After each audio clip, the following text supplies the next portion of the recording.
Online classes में मैं आपका स्वागत करती हूँ। आज अध्ययन के लिए आकलन के अंतर्गत मैं आपके सामने लेकर उपस्थित हूँ चेकलिस्ट, जो कि निर्धारण मापनी के विविध रूपों के अंतर्गत समाहित है। इससे पहले की क्लास में हमने निर्धारण मापनियों की विभिन्न विधियों का वर्णन किया था। विभिन्न विधियों के वर्णन के साथ हमने उसे 4 वर्गों में डिवाइड किया था। 4 वर्ग थे कि नामित मापनी या वर्गीकृत मापनी होती है, क्रमिक मापनी होती है, अंतराल मापनी होती है और अनुपात मापनी होती है। इन विधियों से हमने ये जान लिया था कि शिक्षा मनोविज्ञान में मनोवैज्ञानिकों के द्वारा शुद्ध, विश्वसनीय और वस्तुनिष्ठ परिणाम प्राप्त करने के लिए बहुत अच्छे प्रयास किए गए हैं। विभिन्न प्रकार की मापनियों का प्रयोग किया, मापन विधियों का प्रयोग किया गया है, जो कि वर्तमान में बालक के बौद्धिक स्तर को, बालक के व्यवहार को जानने के लिए एक उपयुक्त संसाधन के रूप में हमारे सामने उपलब्ध है। अब बात आती है कि विद्यालयों में इस प्रकार की किन तकनीकों का प्रयोग किया जा सकता है या निर्धारण मापनी के रूप में और कैसे मापन जो किस किस रूप में हमारे सामने वह है, उन मापनियों के द्वारा वह कौन कौन से रूपों में हमारे सामने उपस्थित होता है। तो उसमें देखिए, निर्धारण मापनी अनेक प्रकार की हो सकती है, जिनका प्रयोग हम बच्चों पर कर सकते हैं, जिनका प्रयोग शिक्षा शास्त्री, शिक्षा मनोवैज्ञानिक, शिक्षाविद अपने जो सूचनाएं उन्हें कलेक्ट करनी है, उस सूचना को प्राप्त करने के लिए वह उन निर्धारण मापनियों का प्रयोग करते हैं। उन निर्धारण मापनियों के द्वारा के अंतर्गत इस तरह के इनका के रूपों का प्रयोग किया जाता है, जैसे चेकलिस्ट,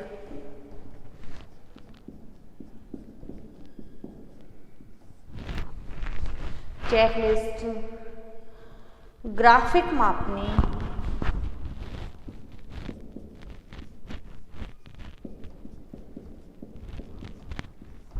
क्रमिक मापनी,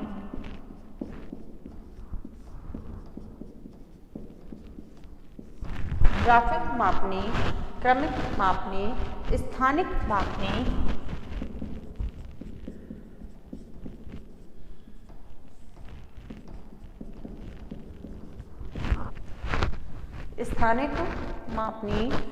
बाह्य चयन मापनी,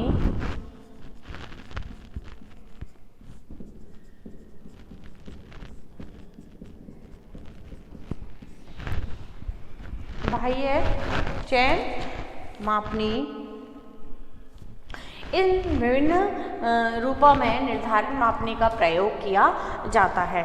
अब देखिए, पहली है इसमें चेकलिस्ट, जिसे हम शेड्यूल भी कह सकते हैं।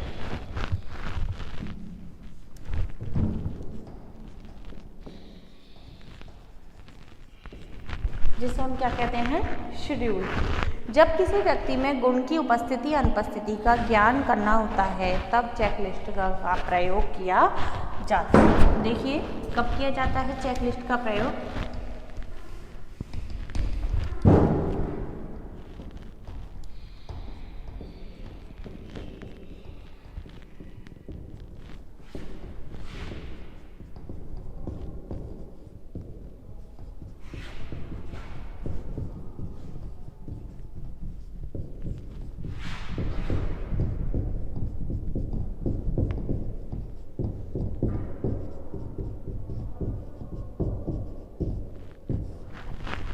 जब किसी व्यक्ति में किसी गुण की उपस्थिति अनुपस्थिति का ज्ञान करना होता है,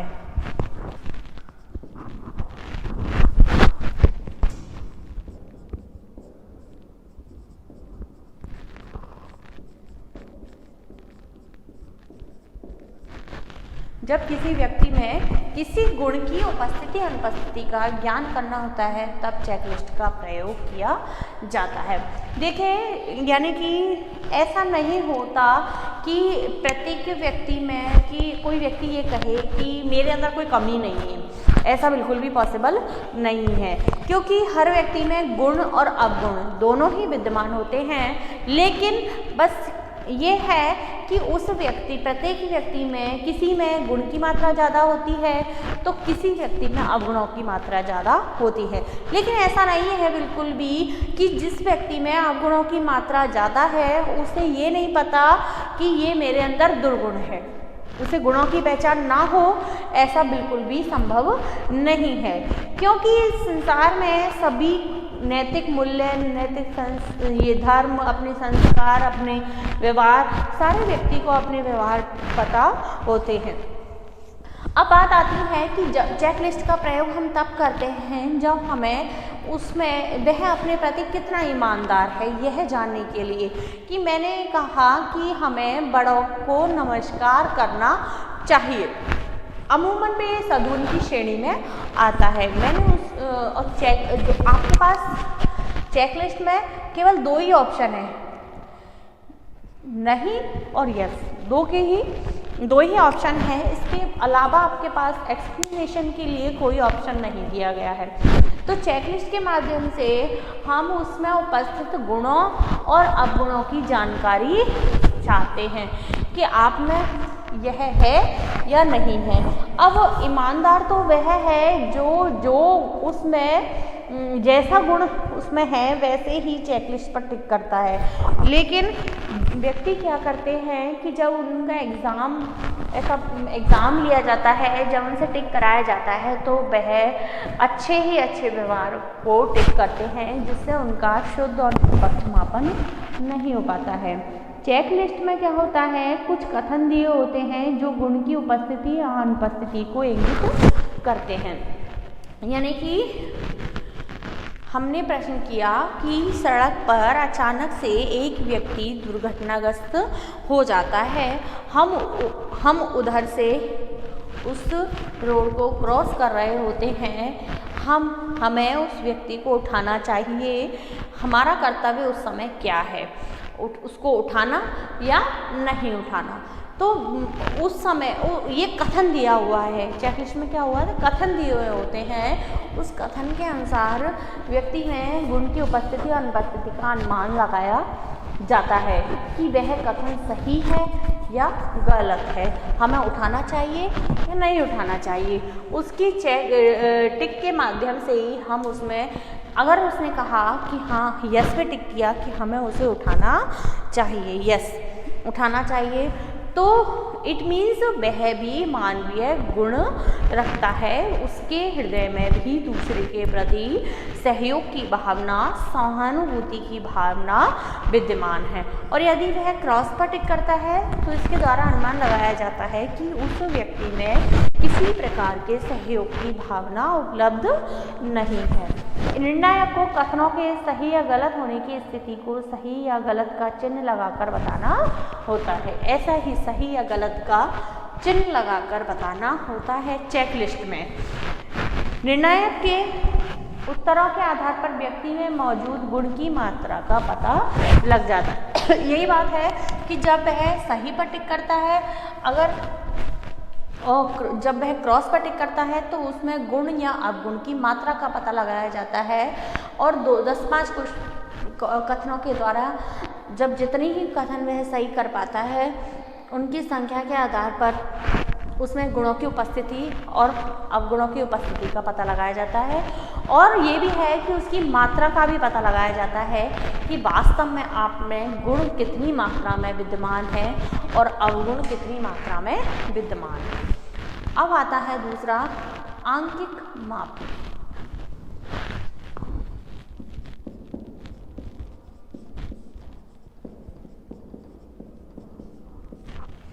दूसरा है हमारा आंकिक मापनी। आंकिक मापनी में दिए गए कथनों के हाँ या नहीं के रूप में उत्तर नहीं होते, बल्कि प्रत्येक कथन के लिए कुछ बिंदुओं 3, 5, 7 आदि पर कथन के प्रति उत्तरदाता की सहमति, असहमति की सीमा ज्ञात की जाती है। देखिए चेकलिस्ट में तो हाँ या नहीं के होते हैं, जबकि आंकनी मापनी में क्या होता है, इसमें आंकिक मापनी में दिए गए कथनों के, आंकिक मापनी में देखिए आप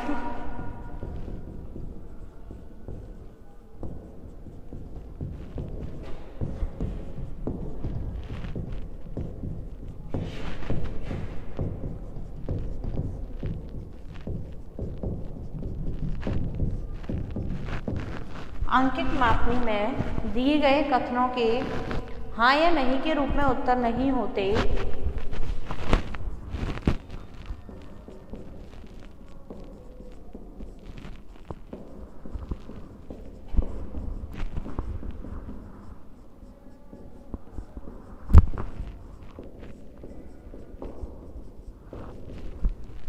हाँ या नहीं के रूप में उत्तर नहीं होते, बल्कि प्रत्येक कथन के लिए कुछ बिंदुओं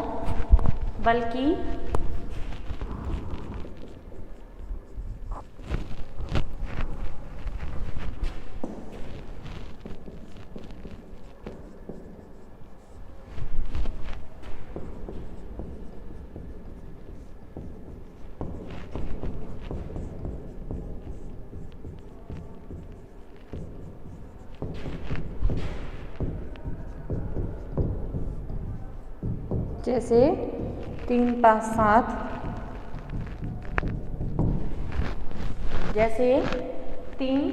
7 आदि पर कथन के प्रति उत्तरदाता की सहमति या असहमति की आदि पर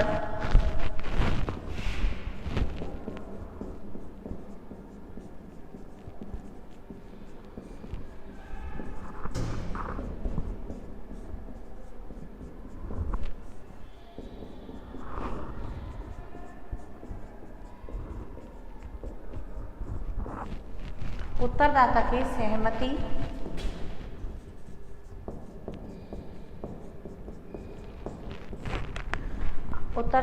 सहमति असहमति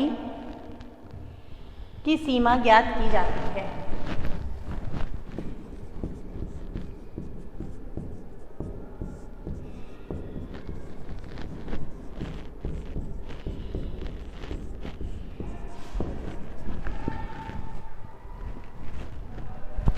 आंकिक मापनी में दिए गए कथनों के हाँ या नहीं के रूप में उत्तर नहीं होते, बल्कि प्रत्येक कथन के लिए कुछ बिंदु निर्धारित कर दिए जाते हैं 3, 5, 7। अब जैसे 3, 5, 7 जितने अंक आपने लिए हैं, जैसे 5 पे है सहमति, 3 पे है आंशिक सहमति, 7 पे है पूर्ण सहमति, तो इस प्रकार आपने 3, 5, 7 में से किसी को टिक किया है कि प्रति उत्तरदाता की सहमति की सीमा ज्ञात की जाती है कि लगभग आप कितने इससे सहमत हैं कथन से।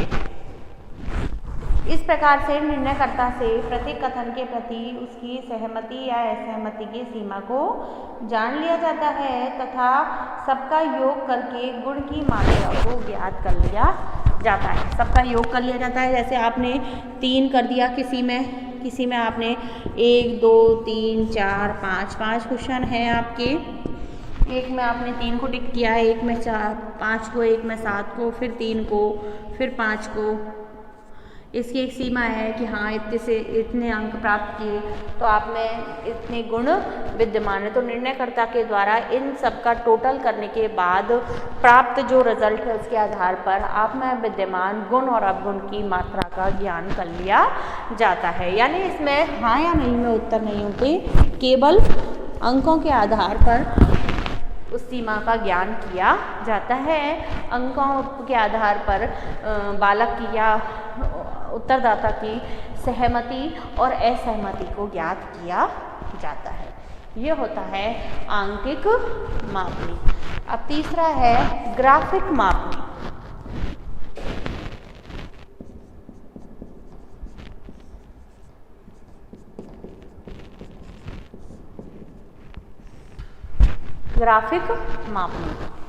ग्राफिक मापनी वस्तुतः आंकिक मापनी के समान होती है।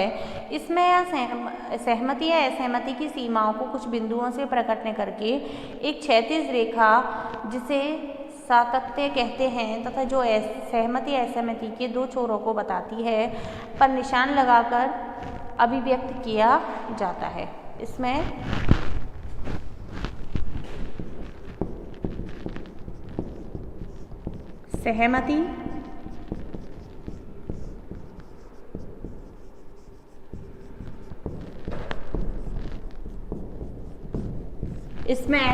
सहमति और असहमति की सीमाओं को सहमति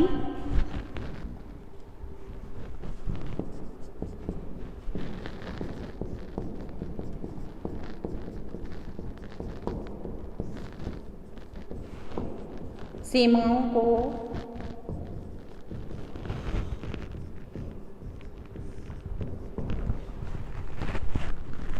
सहमति असहमति की सीमाओं को कुछ बिंदुओं से प्रकट न करके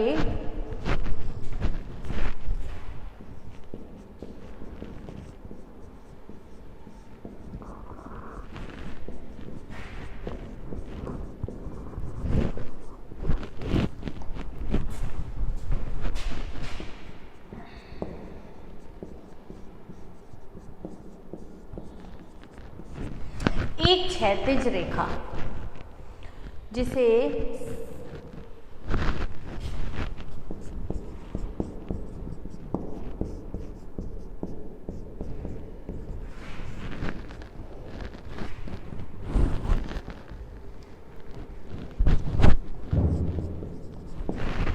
तथा जो सहमति असहमति के दो छोरों को बता दे। क्षैतिज रेखा जो कि एक क्षैतिज रेखा जो कि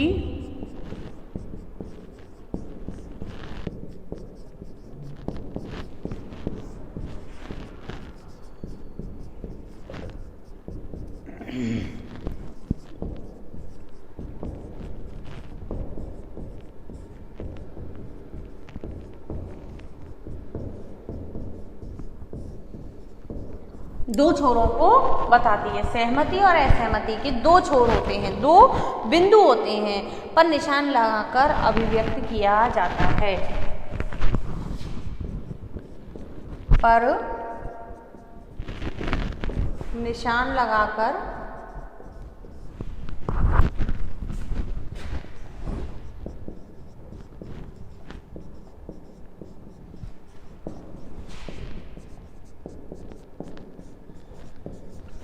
यानी एक क्षैतिज रेखा एक क्षैतिज रेखा के रूप में जिसके दो छोर होते हैं, एक और दो, एक तरफ सहमति और एक तरफ असहमति। इस प्रकार से उत्तरदाता द्वारा यहाँ पर निशान लगाकर अपनी सहमति असहमति को अभिव्यक्त किया जाता है। इन क्षैतिज रेखाओं पर निर्णयकर्ता द्वारा लगाए गए निशानों की स्थिति के आधार पर गुण की मात्रा का पता लगा लिया जाता है। यानी इसमें जितने ही जगह वह निशान लगाएगा उस निशान की उपस्थिति के माध्यम से निर्णयकर्ता द्वारा उस गुण की उसमें मात्रा का उत्तरदाता में मात्रा का पता लगा लिया जाएगा कि इसमें कौन सा गुण कितनी मात्रा में विद्यमान है। इस प्रकार से ये ग्राफिक मापनी आंकिक मापनी के ही समान है, लेकिन इसमें जो रिप्रेजेंटेशन होता है, इसमें जो सहमति असहमति होती है वह आंकिक रूप में नहीं होकर एक रेखा के रूप में होती है, जिसे ग्राफिक मापनी की संज्ञा दी गई है। इस रेखा के दोनों छोरों पर उत्तरदाता अपनी सहमति असहमति के चिन्ह लगाता है और उस चिन्ह की उपस्थिति के आधार पर ही निर्णयकर्ता उस गुण की मात्रा का उस उत्तरदाता में पता लगाता है। अगला है हमारा क्रमिक मापनी।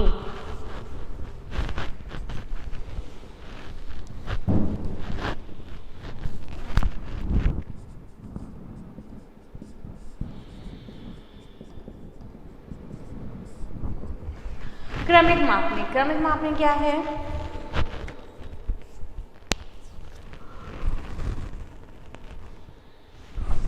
क्रमिक मापनी में निर्धारणकर्ता से किसी गुण की मात्रा के विषय में जानकारी न लेकर अनेक उपगुणों को क्रमबद्ध कराया जाता है।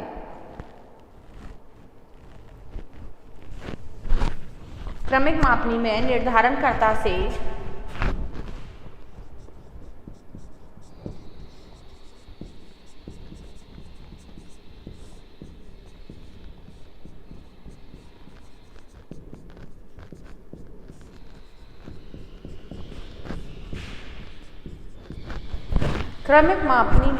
निर्धारणकर्ता से किसी गुण की मात्रा के विषय में जानकारी न लेकर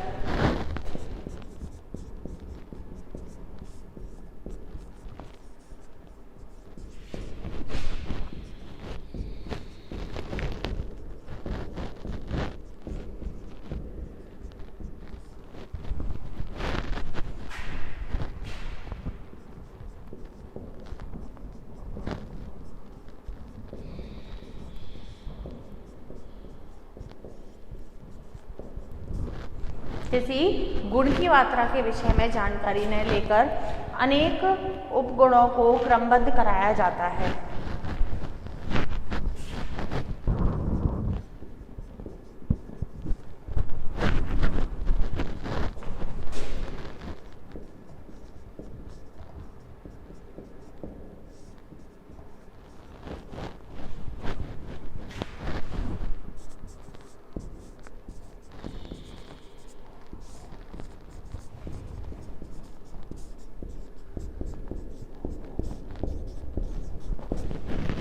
देखिए, क्रमिक मापनी में निर्धारणकर्ता से किसी गुण के मात्रा के विषय में जानकारी नहीं ली जाती, ना उससे सहमति ना ही असहमति मांगी जाती है, ना ही क्रमिक मापनी में किसी प्रकार का न्यूमेरिकल रिप्रेजेंटेशन अनुसंधान उत्तरदाता द्वारा किया जाता है। इसमें क्या होता है, उसके द्वारा उपगुणों को क्रमबद्ध करवा लिया जाता है कि कौन कौन से गुण आपकी दृष्टि में श्रेष्ठ हैं। क्रमबद्ध करवाया जाता है। व्यक्ति में उपस्थित गुणों की मात्रा के आधार पर इन गुणों को क्रमबद्ध किया जाता है। अब व्यक्ति में जो भी गुण उपस्थित होंगे, जैसे भी गुण उपस्थित होंगे, जिनको वह गुण मानता है जिनको वह अपनी विशेषता मानता है, उनको क्रमबद्ध करवा लिया जाएगा कि आपके अंदर कौन सा गुण सबसे ज़्यादा है, कौन सा कम है, कौन सा नहीं है। तो इस प्रकार से वह क्रमबद्ध कर देगा। कभी कभी इस मापनी की सहायता से विभिन्न वस्तु और गुणों के सापेक्षिक महत्व को भी जाना जाता है। इसके माध्यम से वस्तुओं या गुणों के सापेक्षिक महत्व की भी गणना इसके द्वारा की जाती है। इसमें क्या होता है कि व्यक्ति द्वारा उसके जो उसमें गुणों की मात्रा के विषय में जानकारी लेकर उसमें उपस्थित सभी गुणों को, उपगुणों को क्रमबद्ध करा लिया जाता है। अब वह जिस प्रकार का उसमें गुण मौजूद है, जैसे जैसे उसमें गुण मौजूद है, जो सबसे अधिक मात्रा में है, उसके अकॉर्डिंग वह उन्हें क्रमबद्ध करता चलता है। अब इसके माध्यम से कई बार किसी वस्तु और गुणों के सापेक्षिक महत्व को भी जाना जाता है क्रमिक मापनी के द्वारा। इसमें ना तो कोई ग्राफिकल रिप्रेजेंटेशन होता है, ना ही कोई न्यूमेरिकल रिप्रेजेंटेशन होता है, ना ही जो व्यक्ति है या उत्तरदाता है उससे ना तो सहमति मांगी जाती है और ना ही असहमति मांगी जाती है, केवल क्रमबद्ध कराया जाता है। इसलिए इसे क्रमिक मापनी की संज्ञा दी गई है, जिसे हम कह सकते हैं ऑर्डिनल स्केल।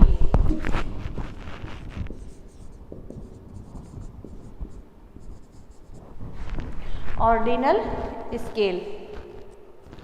अब है स्थानिक मापनी, जिसे हम बोलते हैं परसेंटेज स्केल।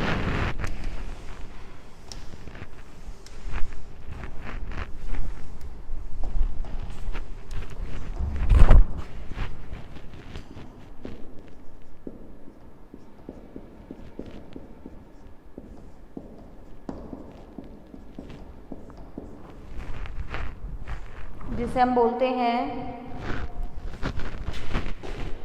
परसेंटेज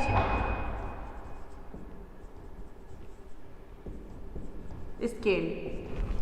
स्थानिक मापनी, परसेंटेज स्केल।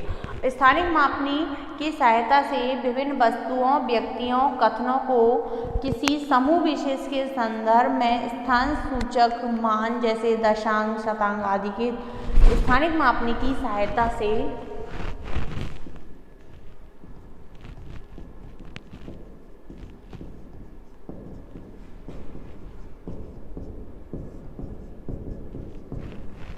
स्थानिक मापनी परसेंटेज स्केल, इसकी सहायता से विभिन्न वस्तुओं, व्यक्तियों, कथनों को किसी समूह विशेष विभिन्न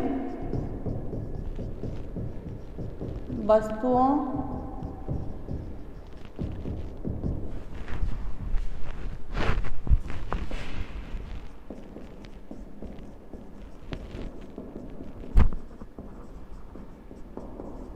कथनों को, इसकी सहायता से विभिन्न वस्तुओं, व्यक्तियों या कथनों को किसी समूह विशेष के संदर्भ में किसी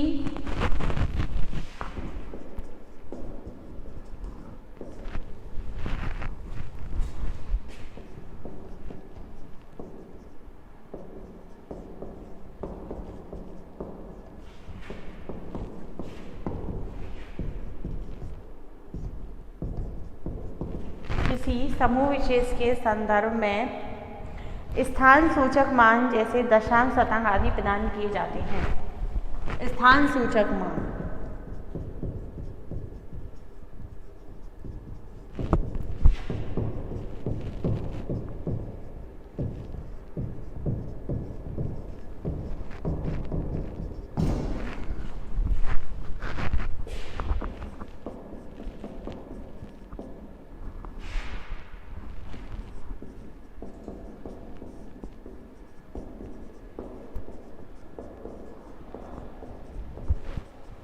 देखिए, इस स्थानिक मापनी के द्वारा परसेंटेज स्केल के द्वारा इसकी सहायता से विभिन्न वस्तुओं, व्यक्तियों या कथनों को किसी समूह विशेष के संदर्भ में, क्यों कोई समूह है उसके संदर्भ में स्थान सूचक मान दे दिए जाते हैं कि यह दशांश है इसका, कि यह इसका शतांश है समूह का।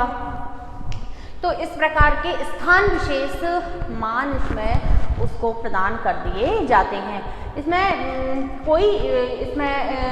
किसी प्रकार का कोई न्यूमेरिकल, कोई ग्राफिकल, कोई भी सहमति असहमति बालक से नहीं ली जाती है, उत्तरदाता से नहीं ली जाती है। इस मापनी में उन्हें केवल उसकी स्थिति का भान कराया जाता है, स्थिति सूचक मान उसे प्रदान किए जाते हैं दशांश, शतांश के आधार पर, कि जैसे हम बोलते हैं इसका 10वां हिस्सा, तो वह चीज़ यहाँ पर प्रदर्शित होती है। स्थान सूचक मान उसे प्रदान कर दिए जाते हैं। अगला है इसमें बाध्य चयन मापनी।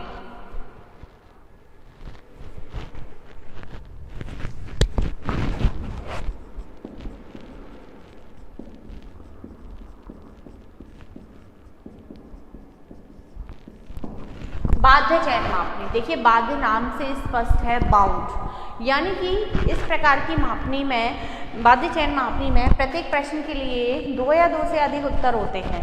इसमें क्या होता है, इसमें जो प्रत्येक प्रश्न के लिए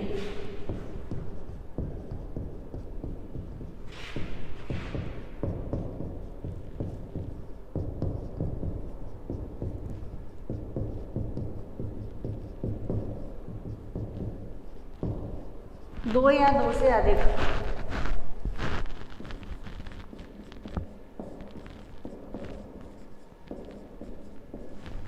प्रत्येक प्रश्न के लिए 2 या 2 से अधिक उत्तर होते हैं तथा व्यक्ति को इनमें से किसी एक उत्तर का चयन अवश्य करना होता है। बाध्य होता है व्यक्ति इसमें कि 2 या 2 से अधिक उत्तर होते हैं, उनमें से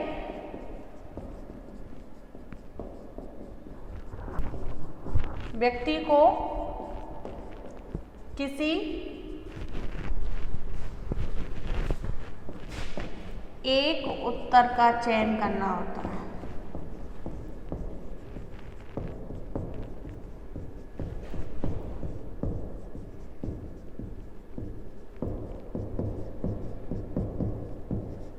एक उत्तर का चयन आवश्यक होता है, बाध्य है वह व्यक्ति उस उत्तर के चयन करने के लिए, इसलिए इसे बाध्य चयन मापनी कहा गया है।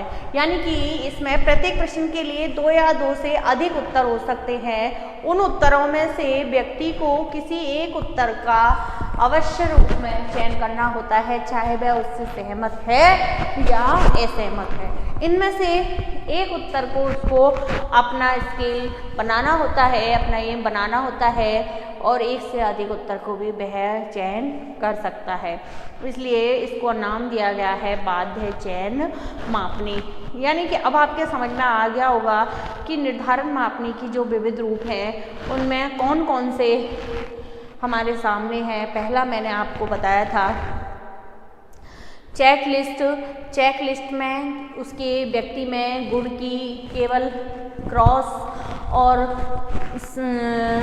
चेक साइन के द्वारा व्यक्ति में गुण की उपस्थिति और अनुपस्थिति का पता लगाया जाता है कि व्यक्ति में वह गुण, और बाद में जब वह पूरा सॉल्व कर देता है, पूरा चेक कर देता है, पूरा टिक लगा लेता है, तब उसमें गुण की मात्रा का पता लगा लिया जाता है निर्धारणकर्ता, अनुसंधानकर्ता के द्वारा कि किस मात्रा में व्यक्ति में किस गुण की मात्रा अधिक है, कैसे गुण, किस मात्रा में इसमें गुण विद्यमान है। दूसरा हमारा था आंकिक मापनी। आंकिक मापनी में दिए गए तथ्यों को हाँ या नहीं के रूप में नहीं होते, बल्कि इसमें अंक प्रदान कर दिए जाते हैं, जिन्हें 3, 5, 7 ऐसे इस प्रकार से छात्र टिक न करके अंक लिखता है कि वह किस प्रकार से सहमत है, और बाद में जब उसके द्वारा वह सॉल्व कर लिया जाता है, टिक लगा अंक निर्धारित कर दिए जाते हैं, तो उन अंकों को जोड़कर और उसमें गुण की उपस्थिति अनुपस्थिति का पता लगा लिया जाता है। उसकी सहमति असहमति की सीमा ज्ञात कर ली जाती है कि इसमें किस क्रम में गुण विद्यमान है। अगला है इसमें ग्राफिक मापनी। जैसे अंकिक मापनी में अंक प्रदान किए जाते हैं, उसी तरह ग्राफिक मापनी में सहमति की को कुछ बिंदुओं के माध्यम से, यानी एक रेखा दी जाती है, उसके 2 छोर होते हैं, सहमति और असहमति। अगर आप उससे कम सहमत है तो बीच में भी आप निशान लगाकर अपने उत्तर को रिप्रेजेंट कर सकते हो।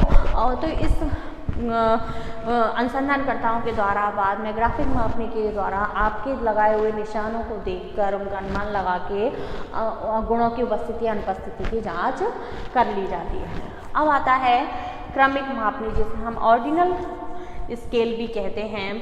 क्रमिक मापनी में निर्धारणकर्ता से किसी गुण की मात्रा के विषय में जानकारी न होकर किसी गुण की उसमें उपस्थित उपगुणों को क्रमबद्ध कराया जाता है कि आप में कौन कौन से गुण कौन कौन से क्रम में विद्यमान हैं, और उस क्रम के आधार पर गुणों का पता लगा लिया जाता है। अब बात आती है स्थानिक मापनी, जिसे परसेंटेज स्केल कहते हैं। इसकी सहायता से व्यक्तियों, वस्तुओं, कथनों आदि को एक स्थान संबंधी मान दिया जाता है। स्थानिक मान जिसे हम देखते हैं, जैसे शतांश है, दशांश है, चतुर्थांश है, इस प्रकार के मान स्थानीय मान दिए जाते हैं।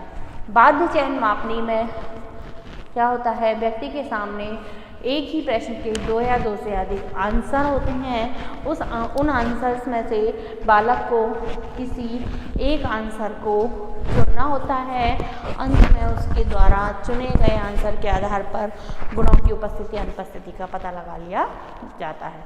इस प्रकार शिक्षा मनोविज्ञान में व्यक्ति के व्यवहार का मापन करने के लिए मनोवैज्ञानिकों द्वारा इस प्रकार की कई विधियों का प्रयोग किया गया है, कई फॉर्मूलाज का प्रयोग किया गया है, जिससे कि बालक का निष्पक्ष और वस्तुनिष्ठ मूल्यांकन किया जा सके।